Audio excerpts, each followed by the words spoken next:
কুমারখালীতে van ও autorickshaw ছিনতাই চক্রের তাণ্ডব, 1 বছরে খুন ও হামলায় আতঙ্কে চালকরা।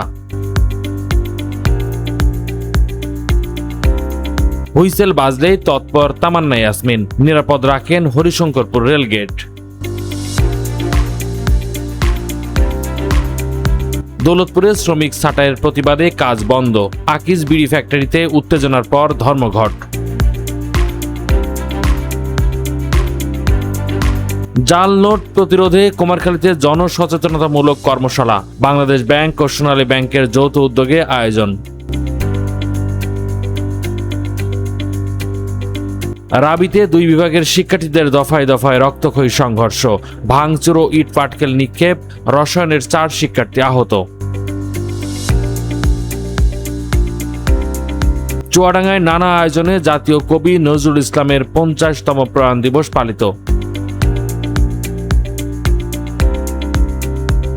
কালেক্টরেট স্কুলে বই পড়া প্রতিযোগিতা ও এসএসসিতে সাফল্য অর্জনকারী কৃতি শিক্ষার্থীদের সংবর্ধনা অনুষ্ঠিত। এতক্ষণ শুনলেন সংবাদ শিরোনাম, বিস্তারিত আন্দোলনের বাজার ডিজিটাল ফেসবুক পেজ ও ইউটিউব চ্যানেলে দেখার আমন্ত্রণ রইল।